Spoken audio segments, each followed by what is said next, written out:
मुख्यमंत्री अगर 30 दिनों से ज्यादा जेल में रहे तो इंक्लूडिंग पीएम ऑल्सो सर।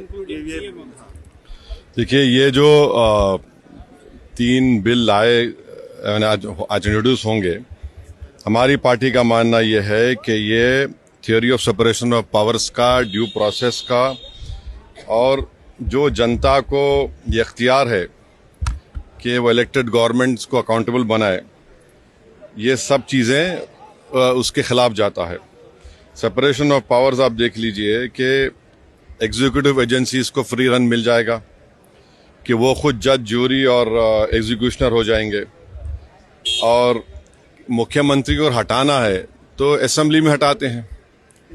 अब आप मेरे को ये बताइए कि BNSS में इतने ऐसे सेक्शंस हैं कि किसी को भी आप एक सेक्शन लगा दीजिए 5 साल के ऊपर का, तो लाजमी है वो 30 दिन के अंदर, 30 अंदर BNS में यह है कि 90 डेज तक पुलिस कस्टडी ले सकती है। तो ये मेरे ख्याल से ये 1930 का गेस्टापो मूवमेंट हम भारत में देख रहे हैं कि जिस तरह वहां जर्मनी, उस वक्त के जर्मनी में गेस्टापो को बनाकर एक पुलिस स्टेट बना दिया गया। अब चीफ मिनिस्टर अकाउंटेबल नहीं होगा जनता को, बल्कि चीफ मिनिस्टर अकाउंटेबल होगा इन्वेस्टिगेटिंग एजेंसीज को। हमारे देश में SI से लेकर, इंस्पेक्टर से लेकर, ACP बोलिए, DYSP बोलिए, DCP बोलिए, एडिशनल CP, CP, DGP तक कौन बनाता है इनको? रूलिंग पार्टी बनाती है। IT के ऑफिसर कौन बनाता है? ED के, CBI को रूलिंग पार्टी बनाती है। आप बताइए फिर कहां इंडिपेंडेंस रहेगा इन लोगों का? आप कैबिनेट के 6-7 लोगों को केस लगाइए, 30 दिन डालिए अंदर जेल में, गवर्नमेंट गिर गई उनकी।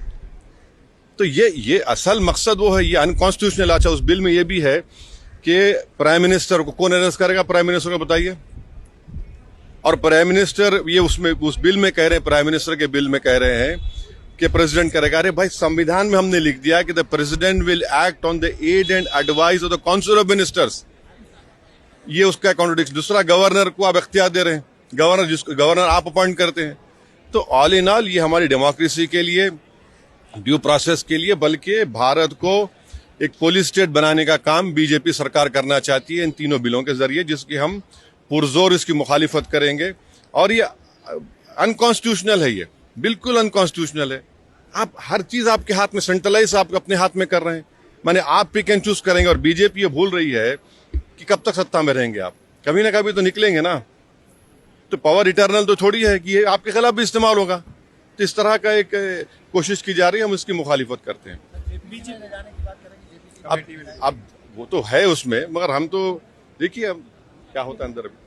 बीजेपी ये कह रही है कि जिस तरह से पॉलिटिक्स जो एक तरह से डर्टी हो रहा था उसको साफ, तो उसमें ये कह दीजिए ना कि अगर किसी पर आरोप लगेगा तो रूलिंग पार्टी ज्वाइन नहीं करेगा सेंट्रल गवर्नमेंट को। आपके पास ज्वाइन कर लो, आप आराम से बैठो। भाई, पुलिस कैसा तय करेगी? जनता तय करेगी ना, जनता तय करेगी। जनता मुझे क्यों इलेक्ट करती है कि मैं 5 साल के लिए जाऊं?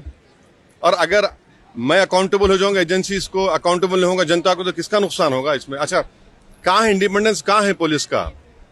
एक सेक्शन लगा दीजिए, सेडेशन नहीं है, मगर एक सेक्शन है BNSS में 30 दिन छोड़िए, 30 महीने में बिल नहीं होगी। ये चीज चक्कर है, गवर्नमेंट गिर जाएगी, कई गवर्नमेंट गिर जाएंगे। तो जितने अपोजिशन पार्टीज के जो चीफ मिनिस्टर्स हैं, जो उनके पार्टीज हैं, उनको तो इसका पुरजोर मुखालिफत करना चाहिए, वरना तो फिर बारी बारी सब जने जाएंगे अंदर। सर, जन सुनवाई के दौरान दिल्ली की मुख्यमंत्री, हाँ, मैं इसे कंडेम करता हूँ।